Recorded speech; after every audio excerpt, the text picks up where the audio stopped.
We're very thrilled to have a featured guest today, Dr. Larry Ponemon, who's the chairman and founder of the Ponemon Institute, and he'll be joined by Tom Powers, the senior program manager here at Carbonite.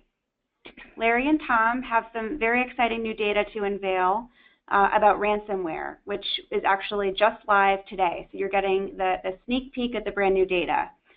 We'll be walking through about 45 minutes or so of this slide presentation, and we'll be sure to save about 15 minutes towards the end for your Q&A. That said, if you do have questions, we really encourage you to submit your questions through the questions panel of this webinar, and we can try to address them as they come up throughout the presentation.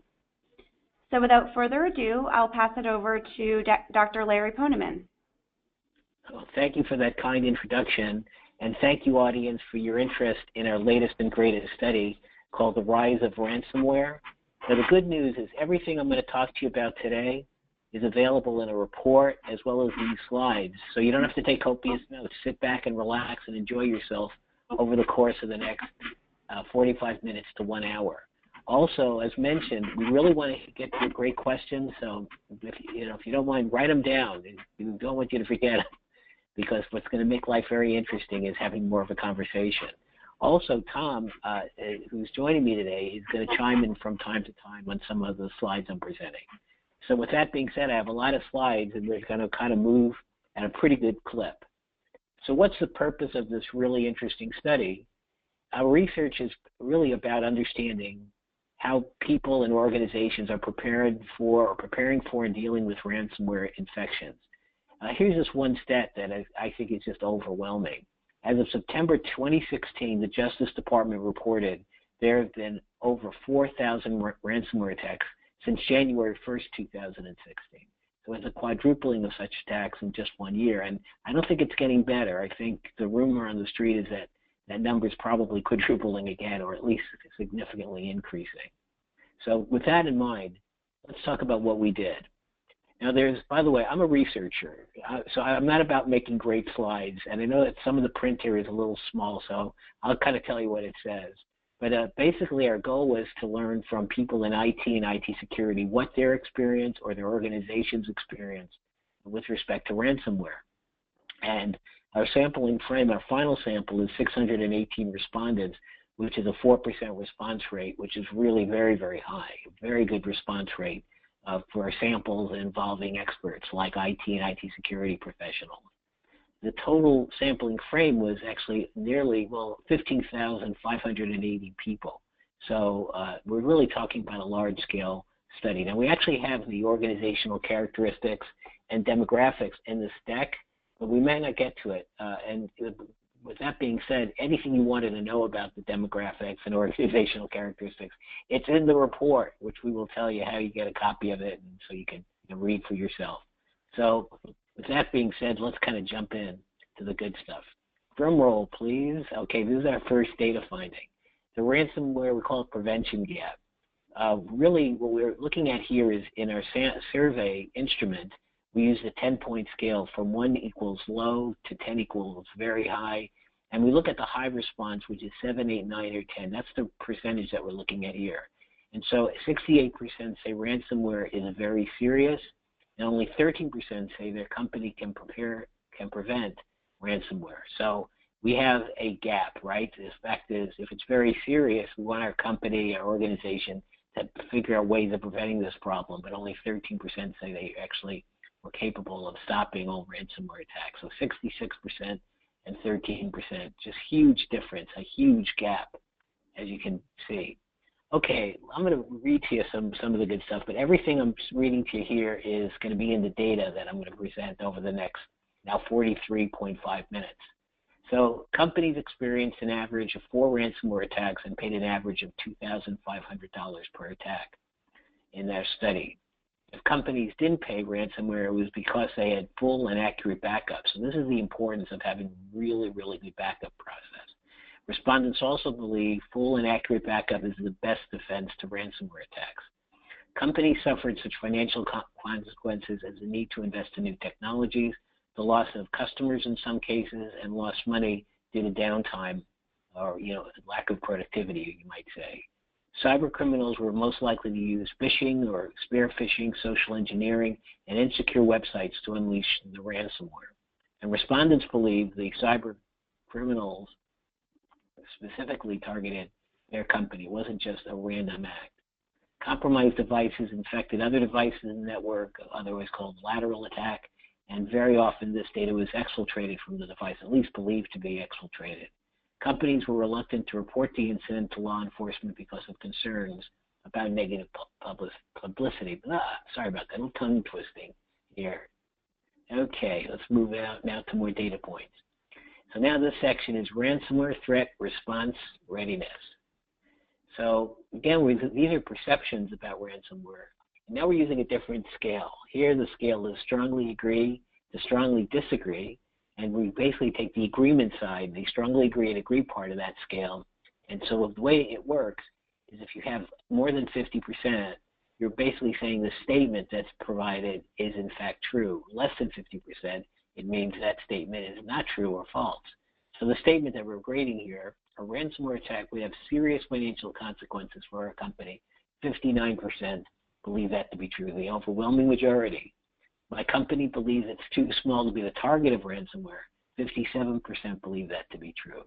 My company would never pay ransom even if we lost the data. 47% believe that's true. In other words, 53% do not believe it to be true. Prevention of ransomware attack is a high priority for our company. 46% believe that to be true. So we're not getting, people saying, oh, we're prepared, we're great, it's not going to hurt, it's only a small ransom, we'll survive. That's not what we're seeing here in terms of perceptions.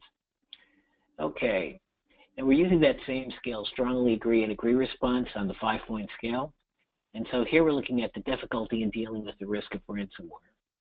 So we have, this is a very interesting one because it's so timely around the Internet of Things, IoT. That our company's use of IoT-connected devices will increase the risk of ransomware. 58% believe that to be true. Again, a very significant percentage point. And here's another interesting gap, right? As we had before, we are confident our current antivirus software would protect the company from ransomware. 27% believe that to be true. Now, keep in mind that most ransomware attacks have a no signature. So, basically it should bounce off your firewalls and so forth, but still only 27% strongly agree with that statement. IoT obviously is the latest and greatest frontier for criminals, not just for ransomware, but all sorts of attacks like denial of service attacks. But basically this is definitely a problem, an emerging problem.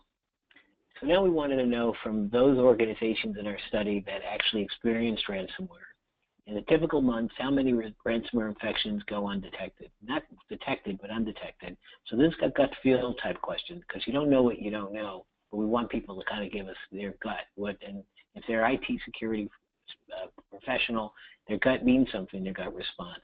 Okay, so less than 1, 27%, 1 to 5, 28%, 6 to 10, 10%, 6% or greater than 10, and then can't determine.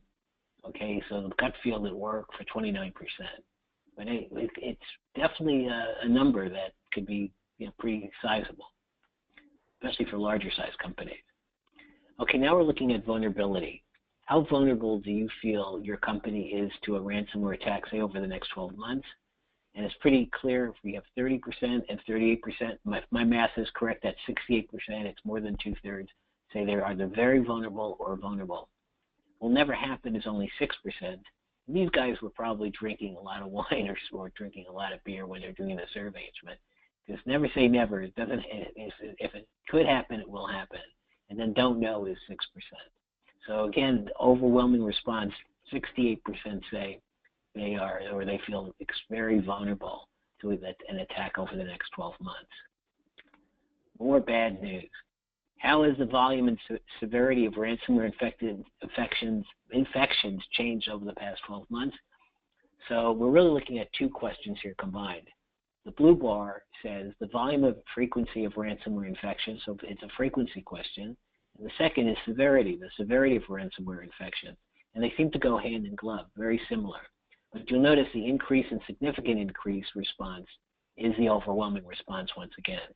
For frequency, it's exactly 60%, and it's 39 plus 18% for severity. And when compare that against the significantly decrease and decrease, which are really small nominal percentages. Okay, so the general view is it's going to get worse in terms of volume, and it's going to get worse in terms of severity. At least that's what it's perceived. Okay, now let's change gears a little bit and look at employees. Are employees the weakest link in the defense against ransomware? That's a question. What do we know? So here's an interesting result. How confident are you that your employees can detect risky links or sites that could result in a ransomware attack? How confident are you? What do we see here? It looks like the New York skyline, but it's not. It's the not confident response is 36%, and no confidence at all is 18%. So really the overwhelming result is there's not a lot of confidence in the employees and that these employees can easily detect risky links or sites.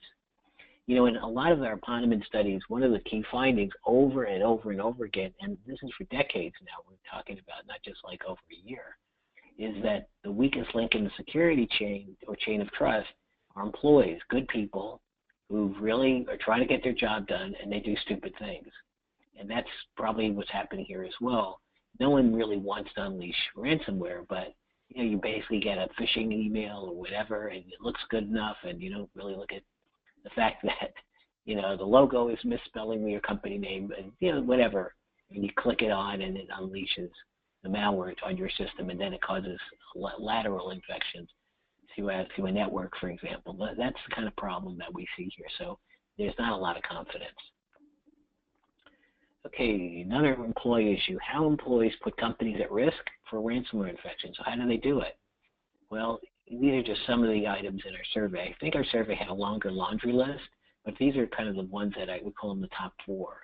So use of third-party applications like Dropbox, Slack, or Spotify on business computers in the workplace. Click on a website or advertisement for personal reasons knowing the link may not be secure. Fall prey to a phishing social engineering scheme that looks like an everyday business request, 58%. Use business computers to access personal accounts on social media or email during the working hours, 57%. Shouldn't do that anyway, that's a no-no, but obviously going into these unsafe places or falling victim to a phishing scam, that's how it's unleashed for the most part. Okay, changing gears a little bit. Let's stretch, by the way. You know, I know you've been working all day, folks, and you need a little stretch, so just envision that you're stretching and we're doing a stretching exercise here, because there's a lot more slides I'm happy to tell you about. Okay, so now the consequence of a ransomware infection, the experiences of targeted companies. What did companies experience as a result of actual ransomware attacks? The way we set up the sampling process, we actually mentioned that people and did screening to make sure that people responding had a good working knowledge of ransomware, but we basically got about 49% of our sample where the companies had a ransomware attack. And 51% say they are knowledgeable about these attacks, but their organization did not get attacked. So the sample is basically almost half and half. Those with a real attack and those that have a perception that someday they will have a real or serious attack.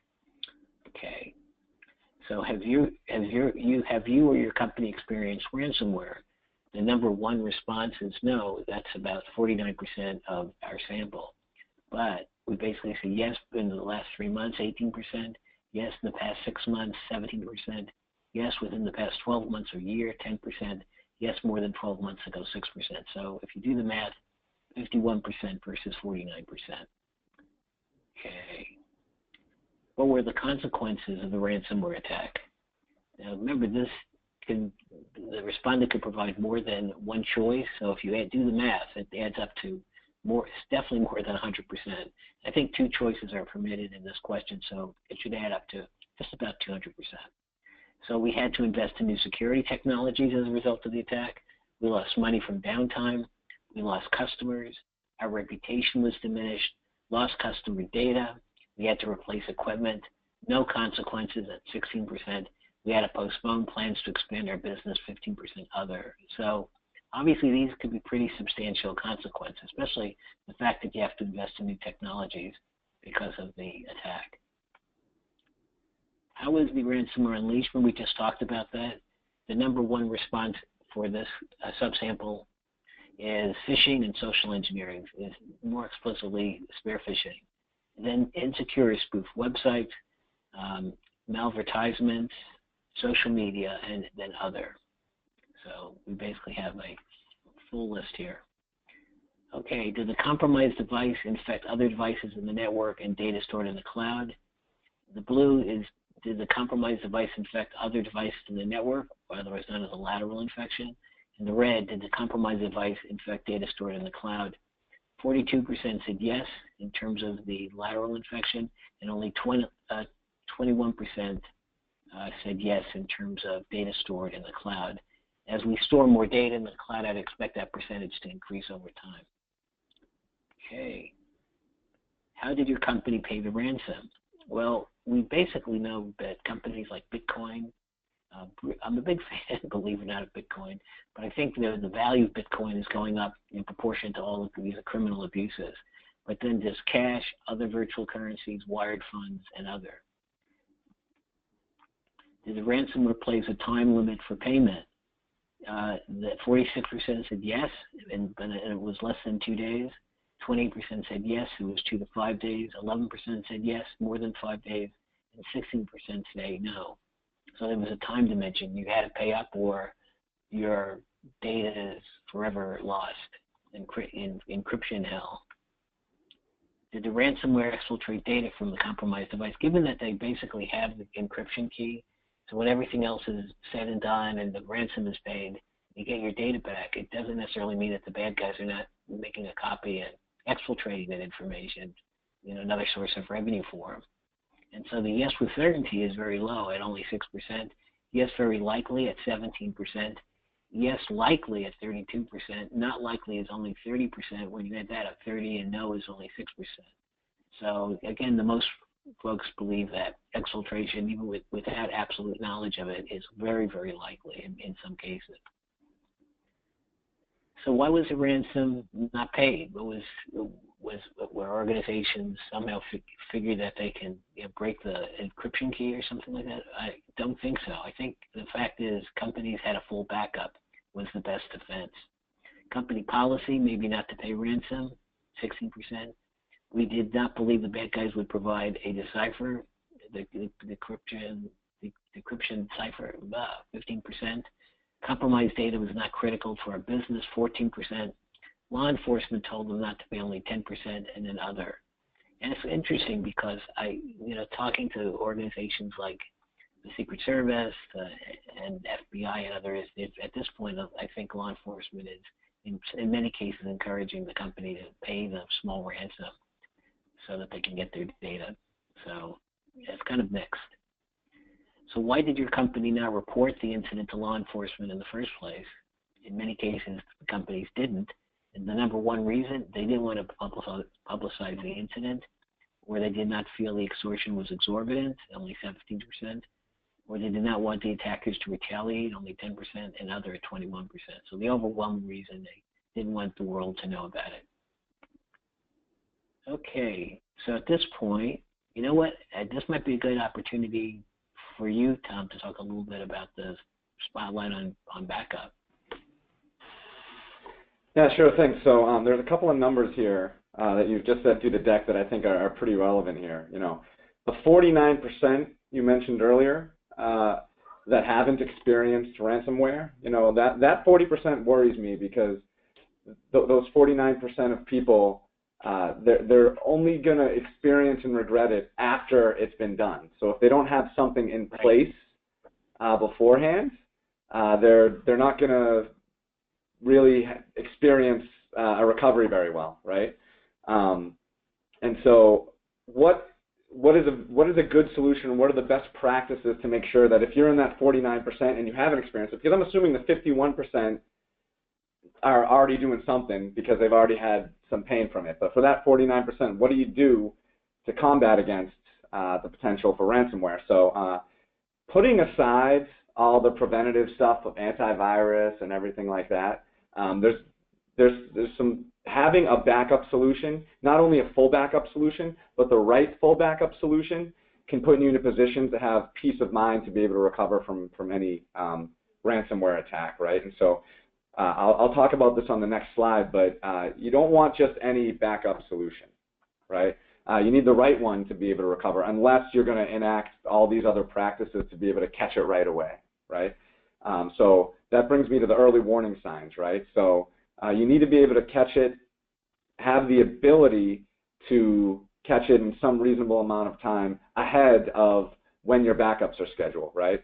So having a retention schedule that has enough days, in this case we recommend 30 days, to catch that ransomware and roll back a backup or roll back a snapshot of a backup is really a best practice. And being able to monitor using your backup software, using some sort of monitoring capabilities to see that something's weird, like the backup sizes have suddenly skyrocketed to 50 times the size that they usually are, is a really important best practice. And as I mentioned, preventing is really important, but being able to react to when you haven't been able to prevent it altogether is really important. So knowing the signals, having a mechanism to catch it is important, but also having a mechanism to be able to recover if you're not very good at catching it is very important. So that leads me to the next slide about turning the clock back with Carbonite Evault. So we've got Evault is a very special backup software in that you do one full backup, and it's forever incrementals after that.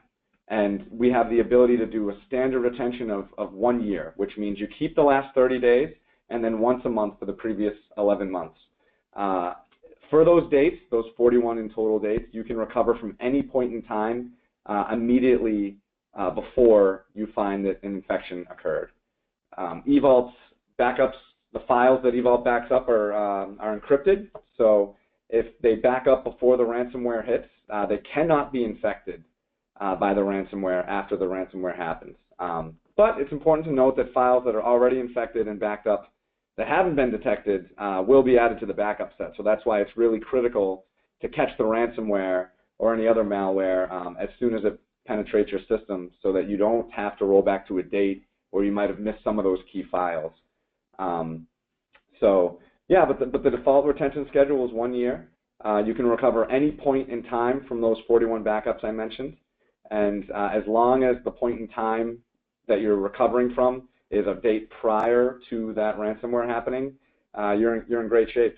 And so Carbonite Evault also has the ability to monitor some of the size of your changes and the size of your backups, so that you can monitor on a daily basis what last night's backup looked like. So if things skyrocketed overnight or things look abnormal, you can start to investigate whether that's related to the activity on the servers you're backing up, or if it actually is indeed ransomware.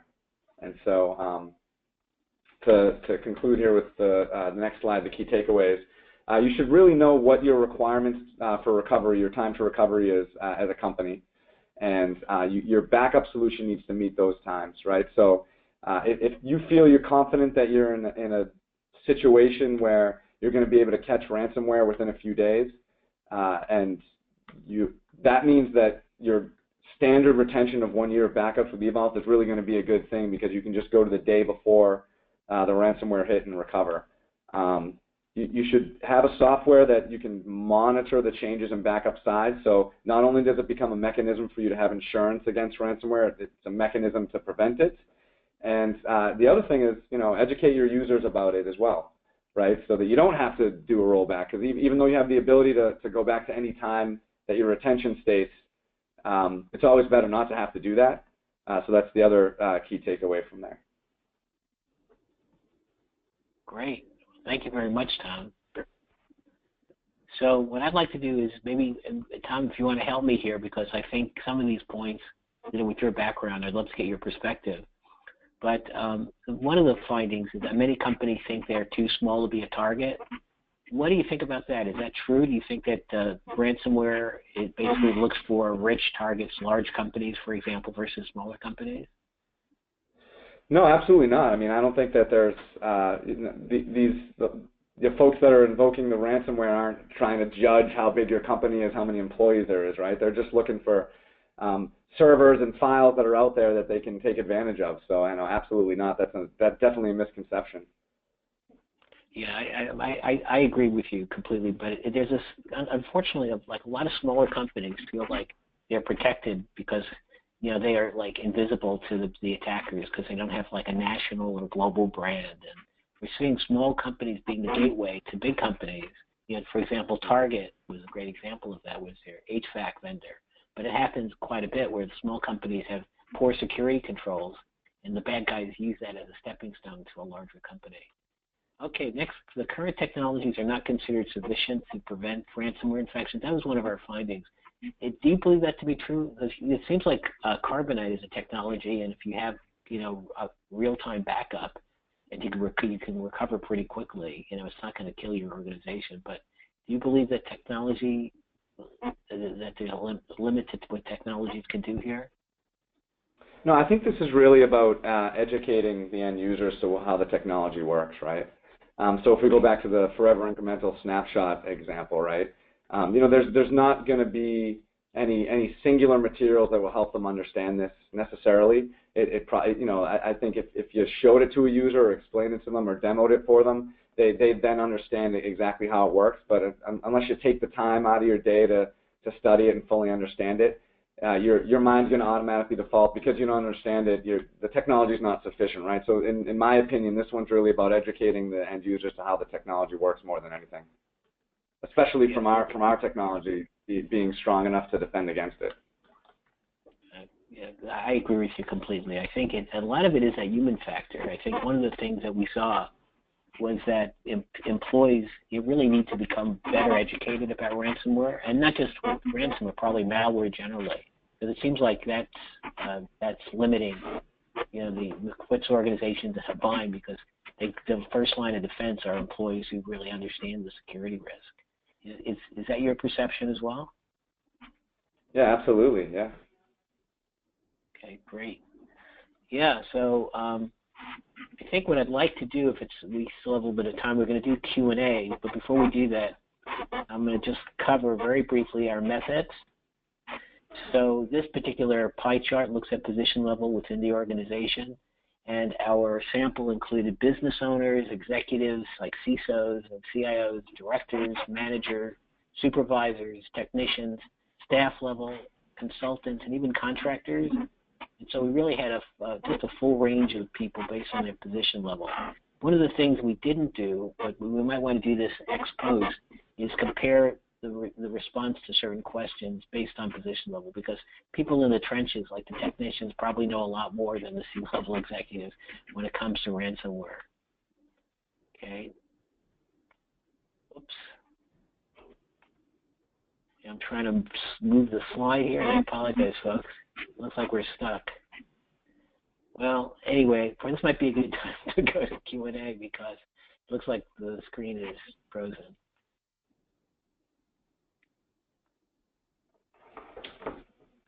Okay. So who's looking at the questions?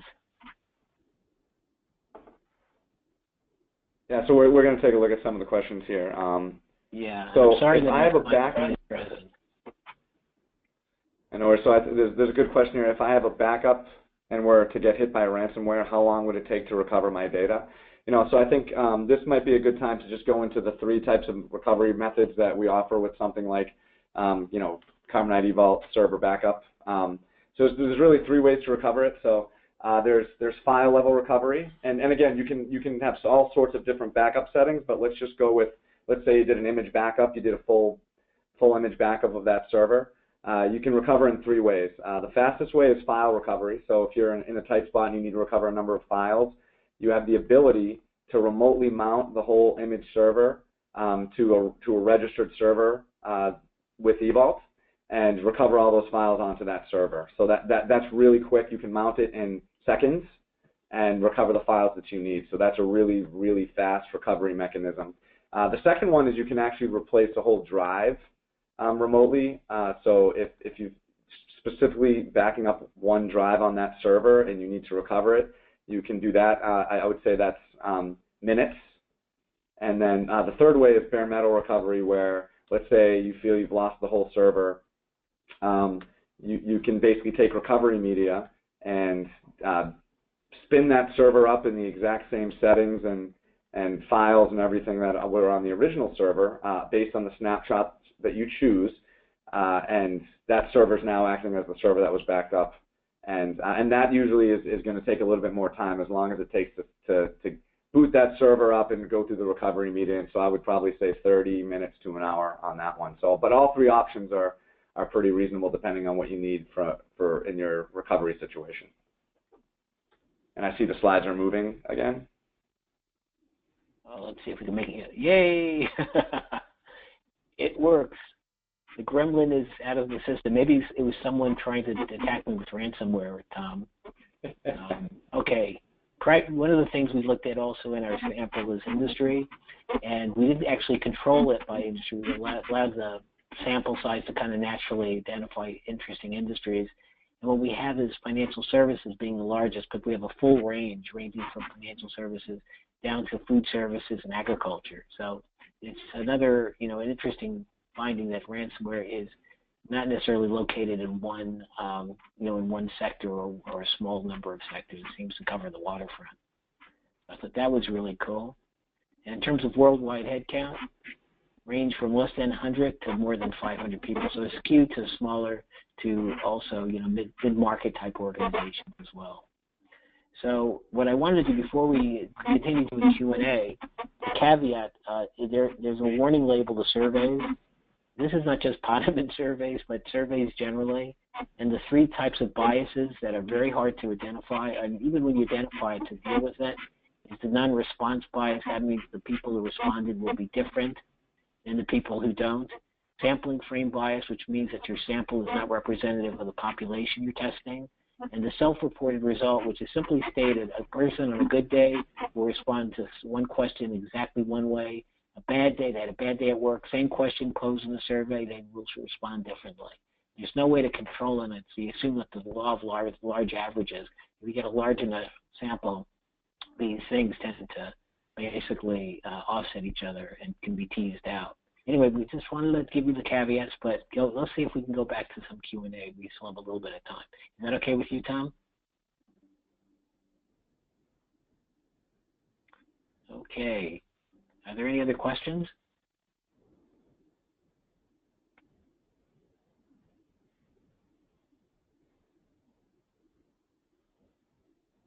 Tom, did we lose you? Okay, I think we might be out of questions. Wow, okay, we're finishing a little bit early. So audience, thank you very much for your interest in the research.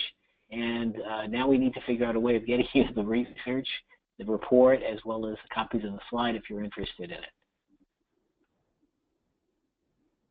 Unless there are other questions.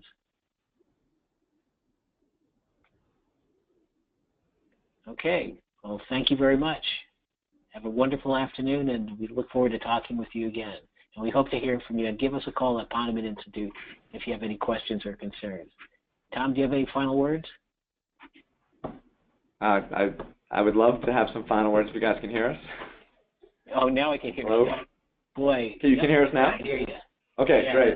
So there are actually a couple of good questions we want before we end that I'd like to run over really quick. Sorry, we had some audio issues here.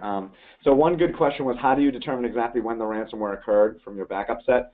So obviously there's a number of ways to do this, but one best practice that we recommend, especially with our Evault software, is there's reporting available that allows you to track the size of your backups, right? And so typically the changes in your backups, which we run a daily schedule, an incremental backup every day, the change is generally 2 to 3%. And so if you see a random jump in that, let's say it jumps to 10%, 50%, or even more, and it's not something that you can identify as tangible as changes on the servers you're backing up, that would be one indicator for sure to look into. And you can actually go back, and let's say you're not into tracking on a daily basis, but you track it weekly, you can go back and pinpoint the exact backup that occurred at, so that you can roll back the snapshot to the day before that. So that's definitely one best practice that we tout for sure. I think that was it for questions. So yeah, so this is a good one. Should a response plan for ransomware fall under IT security or disaster recovery? You know, I think a response plan itself is more on the disaster recovery side. The prevention should be IT security, and best practices should really be with IT security. But I mean, at the end of the day, both teams should work together to find the right solution and playbook. But as far as the response goes, it's definitely a disaster recovery response, because it is a disaster that you recover from. And there should be an approach, if you're doing this right, in your incident response plan. So basically, you know who to call in the event of a ransomware attack. Yeah, there should be a playbook that anybody can execute, because you never know who's going to need to execute quickly. So it needs to be written in a way that anybody that's aware of the ransomware attack can open that and execute it very quickly. And that, you know, in my opinion, that should include how to do, you know, even to the detail of the backup product, how to recover and roll back from that. Yeah, so we got another good question. So can backups become corrupt due to ransomware? That's a really good one. And so as I mentioned earlier, you know, when it comes to our backups and our backup technology, the files that we back up and the snapshots and block level changes that we back up are fully encrypted and cannot become infected by ransomware once they're backed up in the cloud. However, files that are already infected before the backup happens, that we back up, that have not been detected, would be added to the backup set. So, for example, let's say on January 22nd, you have a ransomware attack, and on the night of January 22nd, you have the backup that ran puts those changes into the backup set for July 22nd. If let's say on February 1st you choose to roll back a snapshot from January 22nd, you would be rolling back a snapshot that's infected with ransomware. But if you roll back January 21st, the day before the change and backup occurred, you'd be completely safe. So anything that is backed up is encrypted and protected, as long as it's not already infected. Okay. Great stuff. Thank you. I'm learning from you, my friend. Thank you very much, Tom. And so there's another good question that we're rolling in here. How likely is it for an IT professional to get hit with a ransomware on their personal accounts? Yeah, I mean, it's definitely as likely as anything else, right? It's not less likely. You know, if they're click happy on their Gmail or something else, and they click on a link and it's got malware, if they're on a workstation that is provided by their by work, and they're on the network and they're using file shares on that work network, yeah, I mean it's certainly as likely as anything. Yep. Could it be more likely, though, that it happens because the person is like spear phishing and they're hunting for people for maximum damage? So they look at a privileged user in a company and they make that person the target. So that's likely. If for some reason they've identified that personal Gmail account or you know, whatever account as through LinkedIn or something like that as somebody with power within that organization, that increases the likelihood. Yeah. So there's another one. What can I do to minimize ransomware mid-attack?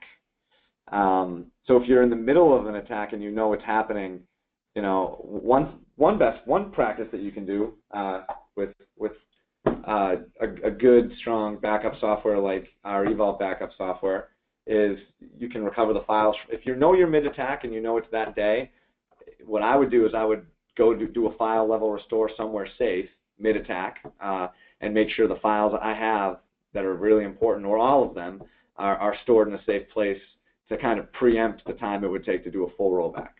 That's one best practice to minimize it. And I'm assuming mid-attack in that case, you're not going to prevent it altogether. So I would enact the recovery playbook right there. Yeah. Cool. And it's certainly, if you, the second you know you're in attack, whether it's the beginning, middle, or end of something like that, you got to execute your playbook. You got to open it up and start running it. So.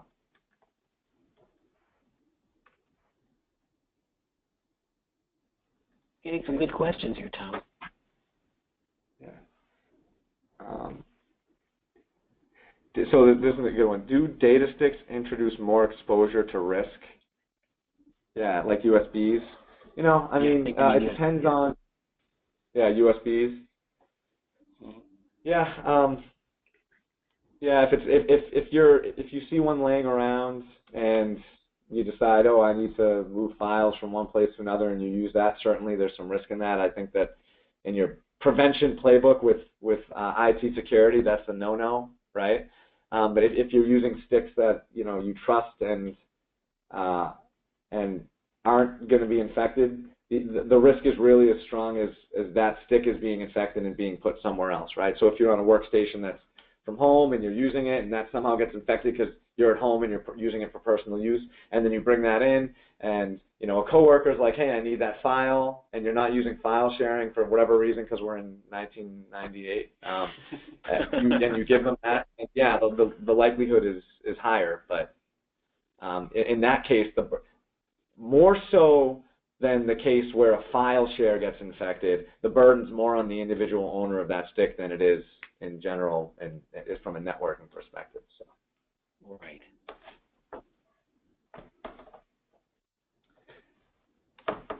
Are there particular strains of ransomware that my business should be worried about? I mean, specifics. I don't have any specifics. I think you gotta. New strains come out every day. One of the new ones is called GoldenEye. It's targeting the HR and personnel titles within an organization. It sends a malicious PDF and Excel documents. So, I mean, we've got a great website called fightransomware.com that helps you identify some of the trends and stay on top of it. But it would be very tough to sit here and give you something specific. It's something you just got to stay on top of. And again, because of that fact, it's very, very important to have the ability to recover from one and rebound from one than it is to try and get out in front and prevent it. It's really important to do that and have best practices and teach your employees and make sure they don't click on the wrong things. But because they're coming out every day, it's all the more important to be able to rebound from it. Yeah, great response. Well, these are good questions, Tom. Thank you. Any others? I think that concludes the Q&A section. Okay. Well, again, thank you, audience, for your interest, and I apologize for the technical glitch. I'm not sure how it happened, but it's Murphy's Law when it comes to webinars. And Tom, you are awesome. I'd love to co-present with you in the future, so thank you. Sounds great. Great. Well, thanks everyone for joining today. Just wanted to remind everyone who is participating that you will be receiving an email, and that will send a link to download the complete report with all the survey findings. So please look out for that email from us. And if you have any questions, you can contact us through the email alias where you registered for this webinar. So thanks so much again for joining, and keep on fighting the good fight. Thank you. Thanks, everybody.